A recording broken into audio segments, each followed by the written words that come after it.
I am back again with the sixth episode of True Shadow, and today I have brought a new mysterious incident. Before listening to the stories, if you are new to our channel, subscribe now and give this video a like to keep our companionship alive. Because your little support gives us inspiration to find even more terrifying and thrilling stories. If you want to share any true incident from your life with us, then definitely let us know. You can send your story to our Gmail address or to our Facebook page. Detailed links are in the video description. There you can easily find us. The true incident stories you send will be published on our True Shadow channel. Your story could be the terrifying mystery of the next episode. Every True Shadow we present is merely a collection of gathered experiences. We never claim that these events are absolutely true or that they must be blindly believed. Our main aim is your entertainment and food for thought, so enjoy every story of True Shadow with an alert mind. The incident was written to me by Elena exactly as she sent it, and I am narrating it exactly that way. Not a single word has been changed. Hi, I am Elena. Today, I will not talk about those glittering tourist areas of London. Rather, about a little inside Birmingham. Areas like Hackney or Darlington, where Victorian-era red brick houses even today, holding some old mystery tight to their chest, stand silently. The incident is from 2014, the stormy autumn days of the UK, when the sky remains grey all the time, heavy, suffocating. My husband, Jack, and his three closest friends, Leo, Oliver, and Harry. These four were absolutely inseparable. From the local pub to Derby County football matches, everywhere they were together. Harry was everyone's favorite, cheerful, forehead covered with long hair and wearing a rock band t-shirt, a British young man. But on that cursed afternoon of 2014, everything suddenly came to a halt. That day, on the streets of Birmingham, a massive rally was going on, police sirens all around, and the noise of people. Jack and his friends together, standing in front of a roadside fish and chips shop, chatting. Suddenly, like a shadow, one of Harry's neighbors came running in panic. His face pale, voice trembling, he informed at Harry's house a terrible trouble had started. Harry's mother lived alone, and the strange tenant family on their ground floor apparently attacked her. Harry did not delay even a second. He knew how helpless his mother was. In one run, he reached his own house. With the tenants then, Harry's intense argument, shouting, abuse, the sound of bodies hitting the wall. To keep his mother safe, Harry sent her inside and from outside locked the kitchen door.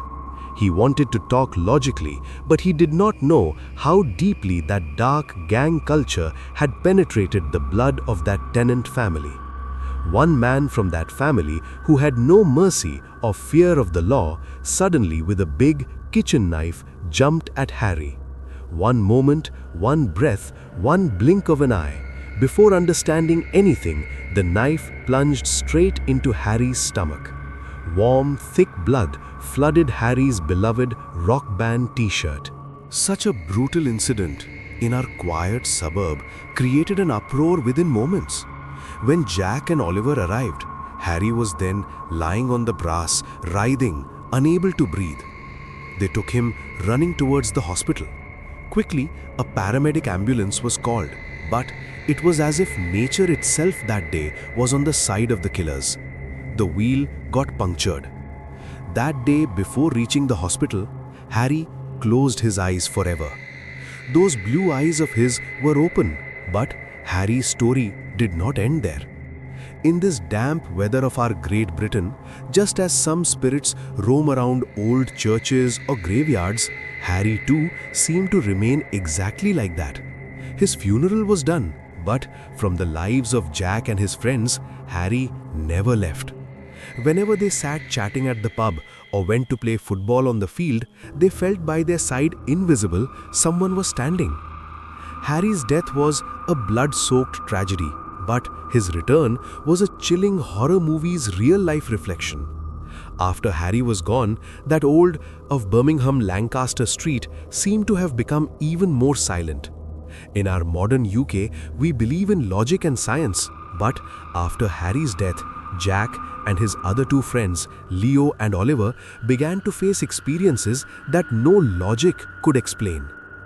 Harry was our inseparable fourth companion, and after his death, when that group came down to three, right from then began a strange supernatural game. Jack and his friends often on weekends would sit in the small garden behind our house. On those mildly chilly nights of the British summer, they would light the fire pit and chat with cans of beer in hand. But from a few weeks after Harry died, they began to feel that their gathering circle was actually still complete. When they sat in a circle, in the middle, an invisible weight seemed to work, as if a fourth someone was sitting there, listening to their conversation. Leo once said, "Jack, when I'm talking, I feel like Harry is sitting right next to my ear, smiling." The strangest incidents happened with the furniture and home decor. While Harry was alive, he really liked to sit in a particular armchair in Jack's study room. From after Harry's death, the mystery surrounding that chair began. Many times we saw late at night that heavy oak wood chair had moved all by itself from the room to stand by the window, exactly where Harry used to sit and loved watching the rain outside. We would put it back in its place, but the next morning we'd see it had again returned to the window side. It felt like Harry still was unwilling to give up his favorite spot. Not only that, whenever the three of them went together to any restaurant or pub, waiters would often mistakenly bring 4 menu cards or 4 glasses of water.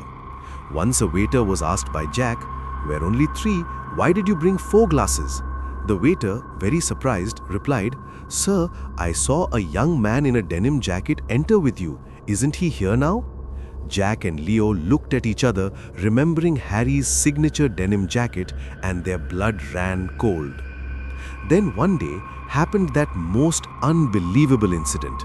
Leo and Oliver had come to our house for dinner. We were all sitting at the dining table. Suddenly, the upper kitchen cabinets began to open one by one on their own. With a loud sound, Harry's favorite coffee mug fell down from the shelf, but astonishingly, after falling on the stone floor, that ceramic mug did not break. It stood upright on the floor as if someone had carefully placed it there. Jack Ben, in a very low voice, said, "Harry, we know you're right here, but don't scare us like this, friend." In an instant, that bone-chilling cold feeling of the room disappeared. The lights flickered once, off and on, as if that was Harry's own signal. In this Great Britain, many of us think death means everything ends. But Harry made us understand the bond of friendship can be stronger than death. But as the days went by, this invisible presence became more and more unreal and terrifying. We could understand Harry wasn't just keeping us company, he wanted to remain a part of every moment of our lives. But is the presence of a dead person really safe for the living? The small incidents of Harry's disembodied presence had almost become tolerable to us. But that year, just before Halloween, what happened on the outskirts of Birmingham was more real than any horror movie. While Harry was alive, Jack and the rest of the friends loved very much on weekends to hang out near a secluded park in the city. In British culture, spending time privately with friends over drinks is a very common thing, but that night was completely different. Jack and his friends that day in Harry's memory had gathered at that old park. The weather was bone-chilling cold, what we call bone-chilling cold. All around, the layer of fog was so dense that if you stretched out your hand, even the person next to you seemed blurry. They sat on a bench and opened bottles of beer and whiskey.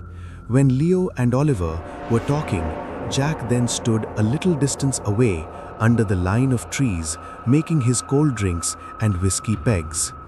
Right at that moment, something happened with Jack that he still cannot forget. As he was opening the bottle cap, suddenly he felt, right near his ear, someone was breathing in a very heavy voice. It was not a gust of wind, it was warm and like the breath of a living human. And immediately after, a hoarse whisper floated in. Jack startled and turned back, but there was no one there. Only the silent park, and in the distance, the dim light of streetlights. He thought maybe Leo was joking with him. He shouted and said, "Leo, stop it. That wasn't funny at all." But Leo and Oliver then, a few yards away, were engrossed in their own story. They looked surprised towards Jack. When Jack, in a trembling voice, told them everything, Leo laughed and brushed it off. He said, "Jack, you probably poured too much whiskey. That's why you're hallucinating Harry's voice." But Jack knew what he had heard. He again started his work. But within a few seconds, again, that same voice, Inna. This time, the voice was so close that Jack's body hair stood on end. He felt someone gently touched his elbow, exactly the way Harry used to nudge Jack when sharing beer. Jack, this time angrily addressing the darkness, said, "Harry, what do you want? You're not here. Why are you bothering us like this?" Jack was quite hot-tempered by nature, so more than fear, he was feeling irritation. He thought since Harry was his dearest friend, then if he scolded him back, maybe he would calm down. He looked into the darkness and in quite a few slang and harsh words scolded him. But that whispering did not stop. The entire area seemed to fill with a suffocating stillness. Jack felt someone invisibly was standing in front of him and reaching out a hand towards the bottle of drinks in his hand. This experience was so astonishing and informative that our local paranormal investigators consider it. They say residual haunting, where some specific desire or habit of a soul remains awake even after death. Harry always liked to share food with friends, and now, even from beyond death, he was claiming that small right. Jack, unable to gather courage, left the bottle right there and returned to his friends. He saw Leo and Oliver had also fallen silent. They too, apparently, had heard the sound of someone running from inside the woods, but whether these demands were slowly moving towards some terrifying consequence, that was our biggest concern. After that strange whispering in the park and the repeated saying of Dana, Jack's head was no longer working. He thought maybe because of the cold or the effect of alcohol, his brain was deceiving him. But the final stage of that day's mysterious incident was still remaining. In our culture, sharing or giving a treat with friends is a custom. Harry, too, was an inseparable part of that group. But what Jack saw that day could not be matched with any logic. Jack then became terribly irritated. With the small cold drinks bottle in his hand, in which he had mixed some whiskey, he went to the middle of the field. The surroundings pitch dark. Only a faint light from a street light was falling in one corner of the field.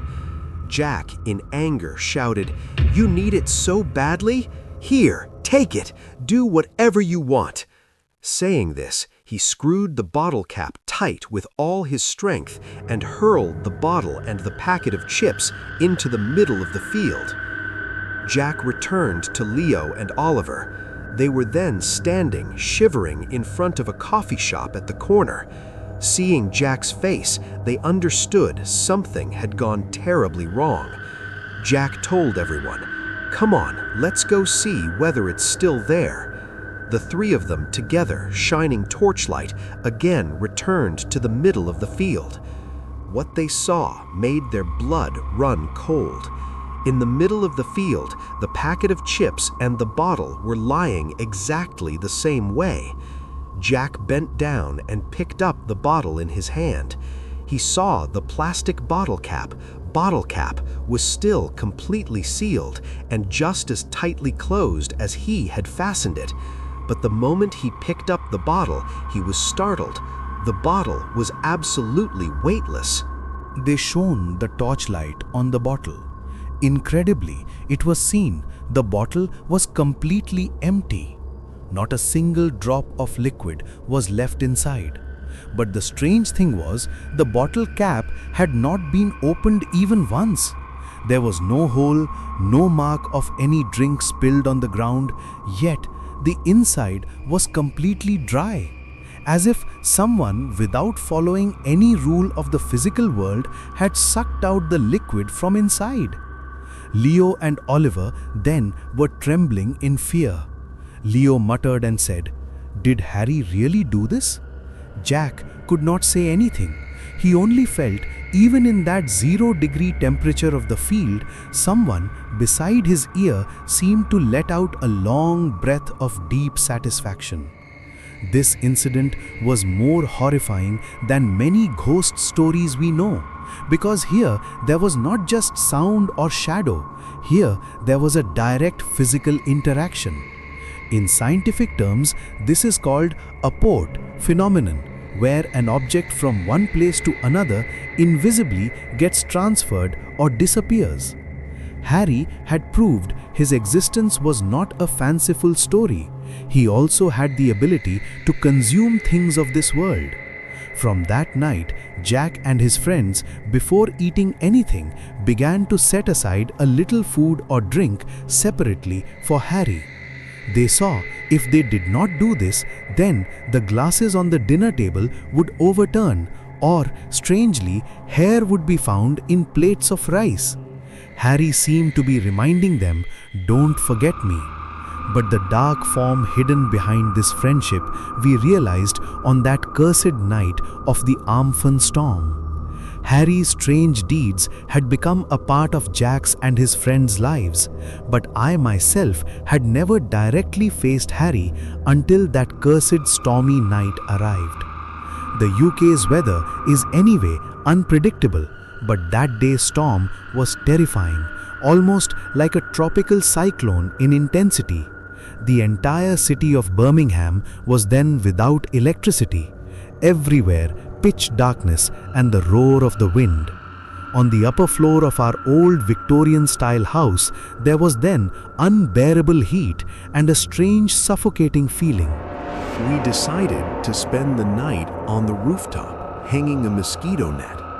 Our beloved pet dog, Tyson, who is usually very calm, from the moment he came up to the roof that day, seemed to be shrinking and curling up.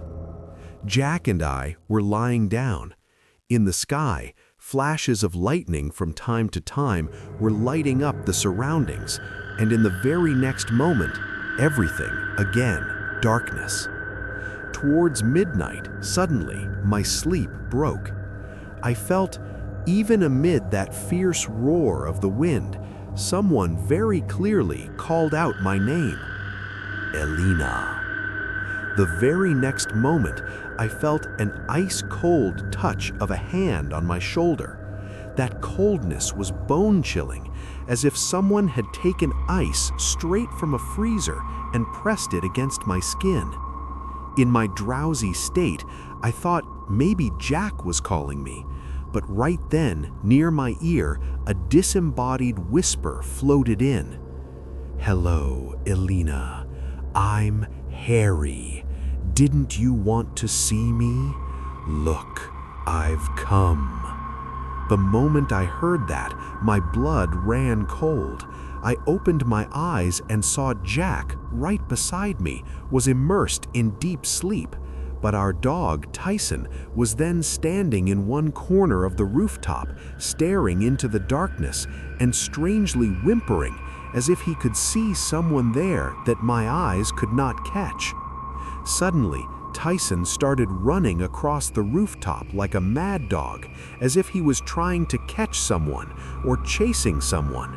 I shrank in fear.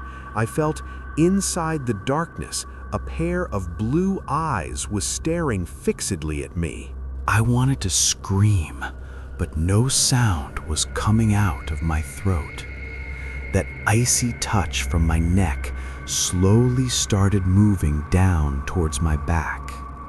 Around 4 in the morning, when the nearby church bell rang and the dawn light slowly began to bloom, right then that heavy presence suddenly vanished. Tyson, too, calmed down, came near my feet and curled up, lying down.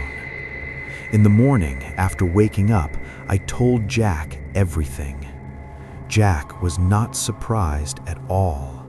He only let out a long sigh and said, "He let you too know about his existence, Alina."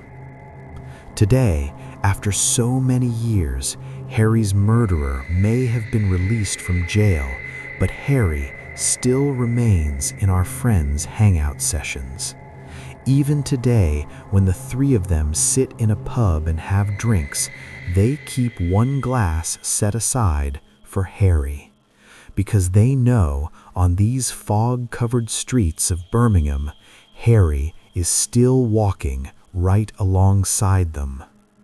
We modern people may not believe in souls, but that night's, that icy touch, still reminds me today, death is not the end of everything. Some friendships return even from beyond death, sometimes as reassurance and sometimes as bone-chilling terror. Here ends our story for today. How you liked the incident, be sure to let us know by commenting. Who you are currently with and from where you are listening to this episode of ours, do not forget to let us know. Everyone stay well. Take care of yourselves. See you in the next episode. Thank you.